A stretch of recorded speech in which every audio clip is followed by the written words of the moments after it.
നമസ്കാരം. കേരളം നാളെ പോളിംഗ് ബൂത്തിലേക്ക് നീങ്ങുകയാണ്. 2026 നിയമസഭാ തിരഞ്ഞെടുപ്പിനുള്ള ഒരു പ്രത്യേകത എന്ന് പറഞ്ഞു കഴിഞ്ഞാൽ കഴിഞ്ഞ തിരഞ്ഞെടുപ്പുകളെ അപേക്ഷിച്ച് നോക്കുമ്പോൾ പ്രവചനങ്ങൾക്കതീതമാണ് പല മണ്ഡലങ്ങളിലെയും ഫലങ്ങൾ, അല്ലെങ്കിൽ പല മണ്ഡലങ്ങളിലെയും സമ്മതിദായകരുടെ ഒരു മനസ്സ്. പലപ്പോഴും ഒരു കാവ്യഭംഗിക്ക് വേണ്ടിയിട്ട് പ്രവചനാതീതമായ തിരഞ്ഞെടുപ്പായിരിക്കും ഇത് എന്ന് പല തിരഞ്ഞെടുപ്പുകളെ സംബന്ധിച്ചും പറയാറുണ്ടെങ്കിൽ പോലും കേരളത്തെ സംബന്ധിച്ച് 2026 തിരഞ്ഞെടുപ്പ് സത്യത്തിൽ പ്രവചനാതീതമാണ് എന്നുള്ളതാണ് യാഥാർത്ഥ്യം. അപ്പോൾ ആ തിരഞ്ഞെടുപ്പിൻ്റെ വേളയിൽ 3 വിഷയങ്ങൾ നിങ്ങളുടെ മുമ്പിൽ അവതരിപ്പിക്കുവാനാണ് ആഗ്രഹിക്കുന്നത്. ആ 3 വിഷയങ്ങളും തമ്മിലൊരു ബന്ധമുണ്ട്. എന്നാൽ പാർട്ട് 1, പാർട്ട് 2, പാർട്ട് 3 എന്നുള്ള നിലയിലല്ല അവ പറയുന്നത്. അപ്പോൾ എന്താണ് പ്രധാന വിഷയം? ഇതിൻ്റെ എല്ലാം ഒരു അന്തർധാരയായി ഇവയെല്ലാം തമ്മിൽ ബന്ധിപ്പിക്കുന്നൊരു ബിന്ദു എന്ന് ചോദിച്ചു കഴിഞ്ഞാൽ, അല്ലെങ്കിൽ ഒരു ചരട്, ബിന്ദുവല്ല, ഒരു ചരട് എന്ന് ചോദിച്ചാൽ നമ്മുടെ LDF UDF മുന്നണികളുടെ ഇസ്ലാമികവൽക്കരണം തന്നെയാണ്.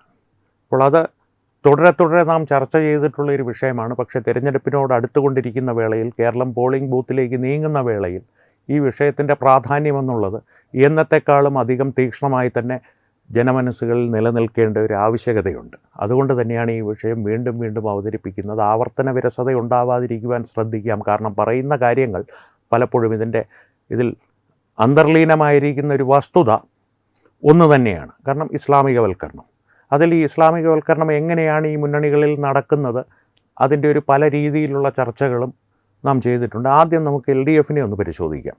UDFിലേക്ക് നമുക്ക് അടുത്ത വീഡിയോയിൽ വരാം. LDFിൻ്റെ കാര്യമെടുത്താൽ SDPIയുമായിട്ടുള്ള പ്രത്യക്ഷ ബന്ധമാണ് ഈ തിരഞ്ഞെടുപ്പിൽ ഇസ്ലാമികവൽക്കരണത്തോട് LDFനെ കൂടുതൽ അടുപ്പിക്കുന്നത്. പിന്നെ മരുമോൻ ഫാക്ടറൊക്കെ ഉണ്ട് എന്ന് എതിരാളികൾ ആക്ഷേപിക്കുന്നുണ്ടെങ്കിലും പ്രധാനമായി ഇപ്പോൾ ഏറ്റവും മുൻപന്തിയിൽ നിൽക്കുന്ന ഇസ്ലാമികവൽക്കരണത്തിലേക്കുള്ള LDFൻ്റെ തുറന്നു കിടക്കുന്ന പാത, അല്ലെങ്കിൽ LDFൻ്റെ മുൻപിലുള്ള ഏറ്റവും സുഗമമായ ഏറ്റവും വലിയ പാത SDPIയുമായുള്ള പരസ്യബന്ധമാണ്. അത് നേമം ഉൾപ്പെടെയുള്ള മണ്ഡലങ്ങളിൽ വി ശിവൻകുട്ടി, നമ്മുടെ വിദ്യാഭ്യാസ മന്ത്രിയായിരുന്നു, ഇപ്പോൾ നേമത്തെ നിയുക്ത MLA ആണ്, വീണ്ടും ജനവിധി തേടുകയാണ്. അദ്ദേഹം ഉൾപ്പെടെയുള്ളവർ പരസ്യമായി തന്നെ അവരുടെ പിന്തുണ സ്വീകരിച്ച് അതിൽ സന്തോഷവും പ്രകടിപ്പിച്ചിരുന്നു. ഈ SDPI ആരാണ് എന്നുള്ളത് ആവർത്തിച്ച് പലതവണ തത്വമയി ന്യൂസ് എന്ന് പ്രേക്ഷകരോട് പറഞ്ഞിട്ടുണ്ട്. വീണ്ടും പറയുകയാണ്, ആവർത്തന വിരസത ഇക്കാര്യത്തിൽ ക്ഷമിക്കുക. പക്ഷേ ഓർത്തിരിക്കേണ്ട ഒരു വസ്തുതയാണ്, SDPI എന്നുള്ളത് നിരോധിത ഭീകര സംഘടനയായ പോപ്പുലർ ഫ്രണ്ട് ഓഫ് ഇന്ത്യയുടെ രാഷ്ട്രീയ കരം മാത്രമാണ്. ഏത് പോപ്പുലർ ഫ്രണ്ട് ഓഫ് ഇന്ത്യ?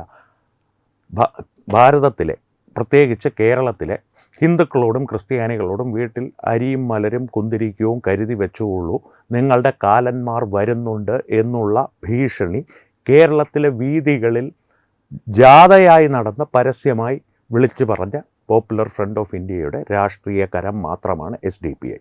ഇത്തരത്തിലുള്ളൊരു ഇസ്ലാമികവൽക്കരണത്തിലേക്ക് LDF പോകുമ്പോൾ ഇതിലേറ്റവും ദൗർഭാഗ്യകരമായിട്ടുള്ളൊരു കാര്യം, LDFൻ്റെ പരമാചാര്യന്മാരായിട്ട് ഉള്ള ചിത്രങ്ങൾ AKG സെൻറ്ററിൽ ഉൾപ്പെടെ നിങ്ങൾ നോക്കിയാൽ കാണുന്നൊരു പ്രധാന ചിത്രം EMS നമ്പൂതിരിപ്പാടിൻ്റേതായിരിക്കും. ഈ അരിയും മലരും കുന്തിരിക്കവും ക്രിസ്ത്യാനികളുടെയും ഹിന്ദുക്കളുടെയും വീട്ടിൽ സപ്ലൈ ചെയ്യുവാൻ ഉദ്ദേശിക്കുന്ന പോപ്പുലർ ഫ്രണ്ടിൻ്റെ മുൻഗാമികൾ, അതായത് 1921 മലബാറിൽ ഹിന്ദു വംശഹത്യ നടത്തിയ ഭീകരവാദികൾ, അവരുടെ ആക്രമണത്തിൽ ജന്മദേശം വിട്ട് സ്വന്തം തറവാടും ഉപേക്ഷിച്ച് ജീവനും കൊണ്ട് ഓടേണ്ടി വന്ന ഗതികേടിൽ പെട്ടുപോയൊരു കുടുംബമാണ് EMS നമ്പൂതിരിപ്പാടിൻ്റെ കുടുംബം. ആ EMS നമ്പൂതിരിപ്പാട് തന്നെ പിൽക്കാലത്ത് ഈ മലബാർ ഹിന്ദു വംശഹത്യയെ കർഷക വിപ്ലവമായിട്ട് വാഴ്ത്തിപ്പാടിയിട്ടുണ്ട്, അല്ലെങ്കിൽ അത്തരത്തിലൊരു ഗതികേടിലേക്ക് തള്ളപ്പെട്ടിട്ടുണ്ട്.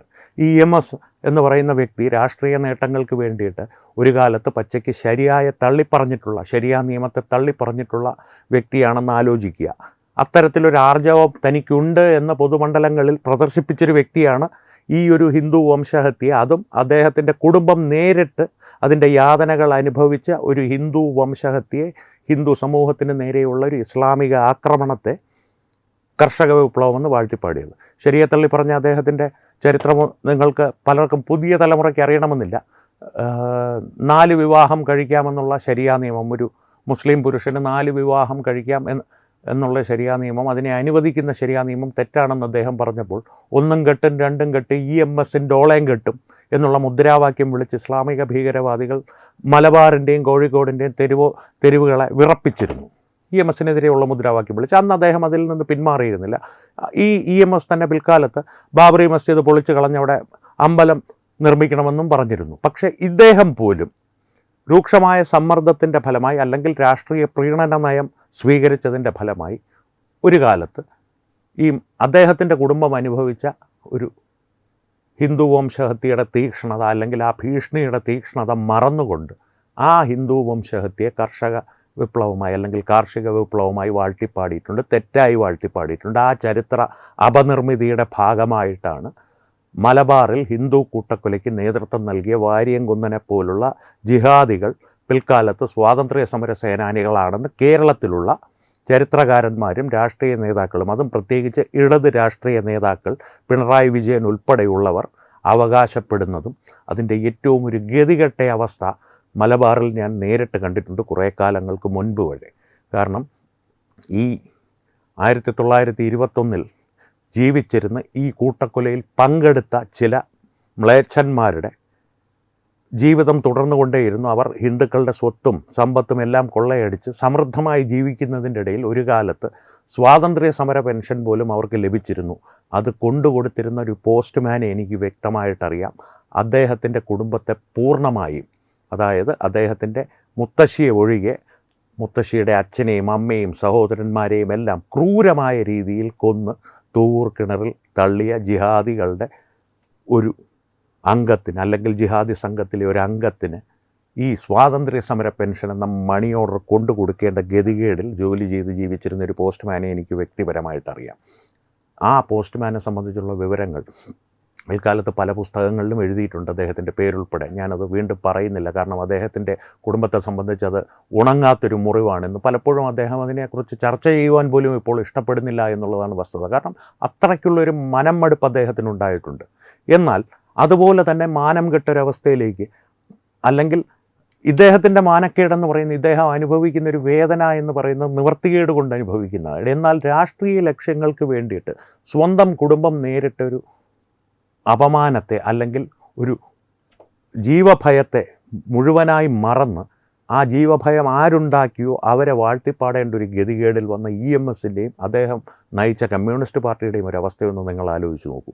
ഇപ്പോഴുള്ളവർ, അതായത് കമ്മ്യൂണിസ്റ്റ് പാർട്ടിയുടെ പിണറായി വിജയൻ എന്ന പരമോന്നത നേതാവ് തുടങ്ങി താഴേക്കുള്ളവർ EMS തുടങ്ങി വെച്ച ആ ഒരു പ്രീണനത്തെ ഒരു സ്വാഭാവിക പ്രക്രിയയായി ഉൾക്കൊണ്ടുകൊണ്ട് അതിലൂടെ മുന്നോട്ട് പോവുകയാണ്. അതിൻ്റെ ഏറ്റവും പുതിയ ബഹിർസ്ഫുരണം മാത്രമാണ് ഈ SDPI-യുമായിട്ടുള്ള സഖ്യം, പരസ്യമായ സഖ്യം. ഈ SDPI-യെ സംബന്ധിച്ച് പറയുമ്പോൾ അന്ന് കിട്ടണം പാകിസ്ഥാൻ, കിട്ടിയില്ലെങ്കിൽ ഖബറിസ്ഥാൻ എന്ന് ഭാരത വിഭജന കാലത്ത് മുദ്രാവാക്യം വിളിച്ച, അതിന് മുൻപ് 1921 അവരുടെ മുൻഗാമികൾ ഹിന്ദു വംശഹത്യ നടത്തിയ, ഇത്രയും ജിഹാദി മനസ്സുമായി 100 വർഷങ്ങളായി ജീവിക്കുന്ന ഒരു തലമുറയുടെ വിടുപണി ചെയ്ത് ജീവിക്കേണ്ട ഒരു ഗതികേടിലേക്ക് കമ്മ്യൂണിസ്റ്റ് പാർട്ടി ഈ പരമോന്നത നേതാക്കൾ കൊണ്ട് തള്ളി വിടുകയാണ്. ഇപ്പോഴത്തെ രാഷ്ട്രീയ സാഹചര്യം പൂർണ്ണമായി ഏതാണ്ട് കമ്മ്യൂണിസ്റ്റ് പാർട്ടി ഈ ജിഹാദി ശക്തികളുടെ, SDPI-യുടെ, പ്രത്യേകിച്ച് SDPI പ്രതിനിധീകരിക്കുന്ന ജിഹാദി ശക്തികളുടെ അടിമകളായി തന്നെ മുന്നോട്ട് പോവുകയാണ്. അത് കമ്മ്യൂണിസ്റ്റ് പാർട്ടിയുടെ വ്യക്തിപരമായിട്ടുള്ള കാര്യമായിട്ട് വേണമെങ്കിൽ നമുക്കെടുക്കാം. കമ്മ്യൂണിസ്റ്റ് പാർട്ടിയുടെ ഒരു അധപ്പതനം അവർക്ക് പ്രശ്നമല്ലെങ്കിൽ നമുക്കാണോ പ്രശ്നമെന്ന് വേണമെങ്കിൽ നമുക്ക് ചോദിക്കാം. പക്ഷേ കഴിഞ്ഞ 10 വർഷങ്ങളായി കേരളം ഭരിക്കുന്ന ഒരു പാർട്ടി എന്നുള്ള നിലയ്ക്ക് ഇവരുടെ ഈ ജിഹാദി പ്രീണന നയം കേരള സമൂഹത്തെ നേരിട്ട് ബാധിക്കുന്ന, കേരള സമൂഹത്തെ വരും കാലങ്ങളിൽ പൂർണ്ണമായും കാർന്നു തിന്ന് ഒരു ബംഗ്ലാദേശോ അല്ലെങ്കിൽ സിറിയയോ ആക്കി മാറ്റുവാൻ കെൽപ്പുള്ള ഒരു പ്രീണന നയമാണ് എന്നുള്ളതാണ് ഈ തെരഞ്ഞെടുപ്പ് കാലത്ത് ഈ സഖ്യത്തിൻ്റെ പ്രസക്തി. എന്തുകൊണ്ട് ഈ സഖ്യം എതിർക്കപ്പെടണം എന്നുള്ള ചോദ്യത്തിൻ്റെ ഉത്തരം, ഈ സഖ്യം എതിർക്കണ്ട, അല്ലെങ്കിൽ ഇതൊരു ജനാധിപത്യ രാജ്യത്ത് SDPI പ്രവർത്തിക്കുന്നില്ലേ, നരേന്ദ്രമോദിക്കും അമിത്ഷായ്ക്കും SDPI അങ്ങ് നിരോധിച്ചുകൂടെ? അതിനെല്ലാം അതിൻ്റേതായിട്ടുള്ള സമയങ്ങളുണ്ട്. ആ സമയത്ത് കൃത്യമായി തന്നെ അത്തരത്തിലുള്ള നീക്കങ്ങൾ ഉണ്ടാകുമെന്നുള്ള കാര്യത്തിൽ ഒരു സംശയവും വേണ്ട. കാരണം കുറേ കാലം മുമ്പ് വരെ പോപ്പുലർ ഫ്രണ്ട് ഓഫ് ഇന്ത്യയും, എന്തിന് ഒരു കാലത്ത് PC ജോർജ് പോലും PFI അങ്ങ് നിരോധിച്ചുകൂടെ എന്നുള്ള ചോദ്യം പൊതുമണ്ഡലങ്ങളിൽ ഉയർത്തിയിരുന്നു. പോപ്പുലർ ഫ്രണ്ട് ഓഫ് ഇന്ത്യയിലെ ജിഹാദികൾ പരസ്യമായി തന്നെ ഭാരത സർക്കാരിനെ വെല്ലുവിളിച്ചിരുന്നു. ധൈര്യമുണ്ടെങ്കിൽ ഞങ്ങളെ ഒന്ന് നിരോധിച്ചു നോക്കൂ. നിരോധിക്കുക മാത്രമല്ല, രാത്രിക്ക് രാത്രി സകലമാന മൂർഖം പാമ്പിനെയും അണലിയെയും രാജവമ്പാലയും എല്ലാം തൂത്തുവാരിയെടുത്ത് തിഹാർ ജയിലിൽ കൊണ്ടിടുകയും ചെയ്തു. 2ാം നിരയും തൂത്തുവാരിയെടുത്ത് അകത്തിട്ടു. എന്നാലും 3ാം നിര ഇപ്പോഴും കേരളത്തിൽ സജീവമാണ്. അവരിൽ പലരും പരസ്യമായി SDPI തുടങ്ങിയ പാർട്ടികളിലൂടെ കമ്മ്യൂണിസ്റ്റ് പാർട്ടികളുമായി സഖ്യത്തിൽ ഏർപ്പെടുന്നു. രഹസ്യമായി അവരിൽ പലരും പോപ്പുലർ ഫ്രണ്ട് ഓഫ് ഇന്ത്യയിലെ അംഗങ്ങൾ ഉൾപ്പെടെയുള്ളവർ ഈരാറ്റുപേട്ട തുടങ്ങിയ സ്ഥലങ്ങളിൽ നിന്ന് തുടങ്ങി കമ്മ്യൂണിസ്റ്റ് പാർട്ടിയുടെ ഉള്ളറകളിലേക്ക് കടന്നുകൂടിയിട്ടുണ്ട്. ഇപ്പോൾ അവർ പല പ്രമുഖ സ്ഥാനങ്ങളിലും ഇരിപ്പുറപ്പിച്ചിട്ടുമുണ്ട്. അതുകൊണ്ട് തന്നെ കമ്മ്യൂണിസ്റ്റ് പാർട്ടിയുടെ ഈ ഒരു ജിഹാദി പ്രീണന നയം, അതും SDPIയിലൂടെ പരസ്യമായി അവർ പ്രഖ്യാപിച്ച ജിഹാദി പ്രീണന നയം കേരളത്തിന് ആപത്താണെന്നുള്ള കാര്യത്തിൽ ഒരു സംശയവും വേണ്ട. അത്തരത്തിലുള്ള എന്തെങ്കിലും ഒരു മതേതര സംശയം നിങ്ങളുടെ മനസ്സിൽ ഇപ്പോഴും അവശേഷിക്കുന്നുണ്ടെങ്കിൽ നേരം വെളുത്തിട്ടില്ല, നിങ്ങൾക്ക് ഇപ്പോൾ സമയം 9 മണിയോട് അടുക്കുന്നു എന്ന്, പകൽ 9 മണിയോട് അടുക്കുന്നു എന്ന് ഞാൻ പറഞ്ഞാൽ നീ വെറുതെ പറയുന്നതാണ്, ഇപ്പോൾ രാത്രിയാണ് എന്ന് വിശ്വസിക്കണമെന്ന് ശ്രീ പിണറായി വിജയൻ എന്നോട് പറഞ്ഞിട്ടുണ്ട്. അതും രാത്രിയാണെന്ന് വിശ്വസിക്കേണ്ടതിൻ്റെ കാര്യം SDPIയുടെ ഒരു ജാഥ പോകുന്നുണ്ട്, അതിന് തടസ്സമൊന്നും ഉണ്ടാകാതിരിക്കുവാനാണ് എന്നും ഞങ്ങൾ വിശ്വസിച്ച് കഴിയുന്നൊരു വ്യക്തിയാണെന്ന് പറയേണ്ടി വരും. അല്ല എങ്കിൽ കൃത്യമായിട്ട് ഇതിലെ അപകടം തിരിച്ചറിയുക. ഈ സഖ്യമെന്നുള്ളത് ഒരു സാധാരണ രാഷ്ട്രീയ സഖ്യമല്ല. നാളെ കോൺഗ്രസും കമ്മ്യൂണിസ്റ്റ് പാർട്ടിയും തമ്മിലൊരു സഖ്യമുണ്ടാക്കിയാൽ പോലും അതിനൊരു രാഷ്ട്രീയ ഛായവോ മാത്രമേ ഉള്ളൂ, അല്ലെങ്കിൽ ഛായ മാത്രമേ ഉള്ളൂ. ഛായയോ എങ്ങനെ വേണമെങ്കിലും എടുക്കാം. നാളെ VD സതീശനും പിണറായി വിജയനും, അല്ലെങ്കിൽ പിണറായി വിജയനെ നാളെ പടുപരാജയത്തിന് ശേഷം പുറത്താക്കിയതിനു ശേഷം കമ്മ്യൂണിസ്റ്റ് പാർട്ടിയുടെ തലപ്പത്ത് വരുന്നത് ആരാണോ? MV ഗോവിന്ദനാണോ? അല്ലെങ്കിൽ മറ്റാരെങ്കിലും ആണെങ്കിൽ AK ബാലനാണോ? അല്ലെങ്കിൽ താഴെയുള്ള സ്വരാജ് ആണെങ്കിൽ പോലും സ്വരാജ് VD സതീശനുമായി ചേർന്ന് കോൺഗ്രസും കമ്മ്യൂണിസ്റ്റ് പാർട്ടിയും കേരളത്തിൻ്റെ അതിർത്തി കടന്നാൽ ചെയ്യുന്നത് പോലെ തന്നെ BJP എതിരിടുവാനായി ഞങ്ങൾ ഒന്നിക്കുകയാണ് എന്ന് പറഞ്ഞാൽ പോലും കേരളത്തിന് അതുകൊണ്ട് പ്രത്യേകിച്ച് അപകടമൊന്നുമില്ല. അതിലൊരു രാഷ്ട്രീയ ഛായ മാത്രമേ കാണേണ്ടതുള്ളൂ. അതൊരു 2-3 രാഷ്ട്രീയ പാർട്ടികൾ തമ്മിലുള്ളൊരു പോരാട്ടം, ജനാധിപത്യപരമായിട്ടുള്ളൊരു പോരാട്ടം ആയിട്ട് കണ്ടാൽ മതി. പക്ഷേ ആ 2 രാഷ്ട്രീയ പാർട്ടികളിൽ കോൺഗ്രസിനുമുണ്ട് ഇത്തരത്തിലുള്ളൊരു ഇസ്ലാമികവൽക്കരണം. കോൺഗ്രസിനെ സംബന്ധിച്ച് അത് വളരെ ദേശീയ തലത്തിൽ തന്നെയുണ്ട്. കമ്മ്യൂണിസ്റ്റ് പാർട്ടിക്ക് ദേശീയ തലത്തിൽ വലിയ പ്രസക്തിയൊന്നുമില്ലാതെ കനലൊരു തരിയായി കേരളത്തിൽ മാത്രം ഒതുങ്ങിയതുകൊണ്ട് കമ്മ്യൂണിസ്റ്റ് പാർട്ടിയുടെ ഇസ്ലാമികവൽക്കരണം കേരളത്തെ സംബന്ധിച്ച് കൂടുതൽ അപകടകരമാണ്. അതുകൊണ്ട് കമ്മ്യൂണിസ്റ്റ് പാർട്ടി എടുത്ത് കോൺഗ്രസിലേക്ക് വരാം. അതാണ് രണ്ടാമത്തെ വിഷയം. ഇനി നമ്മുടെ ഈ വിഷയത്തിലേക്ക് തിരികെ വന്നാൽ, ഈ ഇത്തരത്തിലുള്ള ഞാൻ പറഞ്ഞതുപോലുള്ള കോൺഗ്രസും കമ്മ്യൂണിസ്റ്റ് പാർട്ടിയും ഒന്നിക്കുന്നു എന്ന ഭാവിയിൽ കേരളത്തിലൊരു രാഷ്ട്രീയ സമവാക്യം ഉരുത്തിരിഞ്ഞു വന്നാൽ അതിലും വലിയ അപകടമൊന്നുമില്ല. പക്ഷേ അവരുടെ ഇസ്ലാമികവൽക്കരണം, അതും ഈ SDPI പോലുള്ള ഇസ്ലാമിക ശക്തികളുടെ, അതും പ്രഖ്യാപിതമായിട്ട് ഇസ്ലാമിക രാഷ്ട്രം നടപ്പാക്കുവാൻ വേണ്ടി പ്രവർത്തിക്കുന്ന ഇത്തരം പാർട്ടികളുടെ, ജോസഫ് മാഷിൻ്റെ കൈവെട്ടിയതിൽ പ്രതികളായ പാർട്ടികളുടെ, അതിലൂടെ കേരള രാഷ്ട്രീയത്തിലേക്ക് അവരുടെ ഒരു റാഡിക്കൽ ഫേസ്, അല്ലെങ്കിൽ ഒരു തീവ്രമുഖം, ഭീകരമുഖം, തീവ്രമെന്ന് പറയുന്നത് തെറ്റാണ്, കാരണം തീവ്രമായിട്ടുള്ള ആശയങ്ങളുടെ പിന്തുടർച്ച എന്നുള്ളത് നല്ല ഒരാശയമായിട്ട് കാണുന്ന ഒരാളാണ് ഞാൻ. പക്ഷേ തീവ്രവാദവും ഭീകരവാദവും തമ്മിൽ വ്യത്യാസമുണ്ട് എന്ന് വിശ്വസിക്കുന്ന ഒരാളും കൂടിയാണ് ഞാൻ. SDPI തീവ്രവാദികളല്ല, ഭീകരവാദികൾ തന്നെയാണ്. ആ ഭീകരവാദികളെ പരസ്യമായി പിന്തുണയ്ക്കുന്ന, അല്ലെങ്കിൽ ആ ഭീകരവാദികളുടെ പിന്തുണ പരസ്യമായി വാങ്ങുന്ന, അതിൽ സന്തോഷിക്കുന്ന, അതിൽ നന്ദി രേഖപ്പെടുത്തുന്ന കമ്മ്യൂണിസ്റ്റ് പാർട്ടിയോടുള്ള കേരള ജനതയുടെ മനോഭാവം എന്തായിരിക്കണമെന്നുള്ളത് എനിക്ക് പറഞ്ഞു തരുവാൻ സാധിക്കില്ല. കാരണം അതിൽ അത്തരത്തിലുള്ളൊരു പറഞ്ഞു തരലിന് ജനാധിപത്യ വ്യവസ്ഥയിൽ ഒരു കുഴപ്പമുണ്ട്.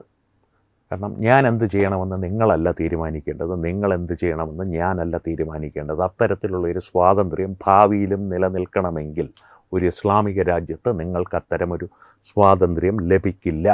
ഇസ്ലാമിക രാജ്യമെന്ന് ഔദ്യോഗികമായി പ്രഖ്യാപിച്ചില്ലെങ്കിൽ പോലും ബംഗാൾ പോലുള്ള സ്ഥലങ്ങളിൽ പോയി കഴിഞ്ഞാൽ നിങ്ങൾക്കതിൻ്റെ ഒരു വ്യാപ്തി മനസ്സിലാക്കും. ഒരു ഭയാനകമായിട്ടുള്ള നേർചിത്രം നിങ്ങൾക്ക് ലഭിക്കും. വാർത്തകളിലൂടെ വായിച്ച് മറന്നു പോകുന്ന ഒരു ചുരുങ്ങിയ കാലത്തേക്ക്, അല്ലെങ്കിൽ ഒരു ചുരുങ്ങിയ നേരത്തേക്ക് മാത്രം നമ്മുടെ സ്മൃതിമണ്ഡലങ്ങളിൽ തങ്ങി നിൽക്കുന്നൊരു വാർത്തയായി തള്ളിക്കളയാവുന്നൊരു വസ്തുതയല്ലിത്. അതിന് എന്ത് പ്രതികരണമാണ് നിങ്ങളുടെ ഭാഗത്തു നിന്നുണ്ടാകുന്നത് എന്നുള്ളത് അറിയുവാൻ എനിക്ക് താല്പര്യമുണ്ട്. ഏത് പാർട്ടിക്ക് നിങ്ങൾ വോട്ട് ചെയ്യൂ എന്നത് പറയേണ്ട കാര്യമില്ല, പക്ഷേ ഏത് പാർട്ടിക്ക് നിങ്ങൾ വോട്ട് ചെയ്യരുത് എന്നുള്ള എൻ്റെ അഭിപ്രായമാണ് ഞാൻ നിങ്ങളുടെ മുൻപിലേക്ക് വെച്ചത്. കാരണം പൂർണ്ണമായും തള്ളിക്കളയേണ്ട ഒരു ആശയമാണ് കമ്മ്യൂണിസം എന്നുള്ള കാര്യത്തിൽ സംശയമൊന്നും വേണ്ട. അതേ കമ്മ്യൂണിസം അതിനേക്കാൾ ജാഗ്രതയോടുകൂടിയും വേഗതയിലും തള്ളിക്കളയേണ്ട ഇസ്ലാമിക വൽക്കരണം എന്ന ആശയവുമായി കൂടിച്ചേരുമ്പോൾ ഇത് രണ്ടിനെയും എടുത്ത് ചവറ്റുകൊട്ടയിലിട്ട് ആ ചവറ്റുകൊട്ട അറബിക്കടലിൽ കളയുകയോ കത്തിച്ച് കളയുകയോ ചെയ്യേണ്ടത്, കത്തിച്ച് ചാരമാക്കുകയോ ചെയ്യേണ്ടത് ഓരോ ഭാരതീയൻ്റെയും ഉത്തരവാദിത്തമാണെന്ന് ഞാൻ വിശ്വസിക്കുന്നു. നിങ്ങൾ എന്ത് പറയുന്നു അക്കാര്യത്തിൽ അറിയുവാൻ താല്പര്യമുണ്ട്. കമൻറ്റുകളിലൂടെ നിങ്ങളുടെ അഭിപ്രായങ്ങൾ അറിയിക്കുക. വീണ്ടും കാണാം. അപ്പോൾ നാളെ ആരും വോട്ട് ചെയ്യാൻ മറക്കരുത്. വോട്ട് നിങ്ങളുടെ അവകാശമാണ്. അത് കൃത്യമായി വിനിയോഗിക്കുക. അതെങ്ങനെ വിനിയോഗിച്ചാലും കുഴപ്പമില്ല, പക്ഷേ വോട്ട് ചെയ്യാതിരിക്കരുത്. അപ്പോൾ വീണ്ടും കാണാം. നന്ദി, നമസ്കാരം. HIV അണുബാധ സന്തോഷപൂർണമായ ഒരു ജീവിതത്തിന് തടസ്സമല്ല. HIV അണുബാധയ്ക്ക് ഫലപ്രദമായ ചികിത്സ ഇന്ന് ലഭ്യമാണ്. ഇതിന് യഥാസമയം അണുബാധ കണ്ടെത്തുന്നതും കാലേക്കൂട്ടി ചികിത്സ നടത്തേണ്ടതും അത്യാവശ്യമാണ്. സൗജന്യമായ ചികിത്സയും മാർഗനിർദ്ദേശങ്ങളും സർക്കാർ ആശുപത്രികളിലെ ART അഥവാ ഉഷസ് കേന്ദ്രങ്ങളിൽ ലഭ്യമാണ്. ആരോഗ്യ സംരക്ഷണം ഓരോരുത്തരുടെയും ഉത്തരവാദിത്തമാണ്.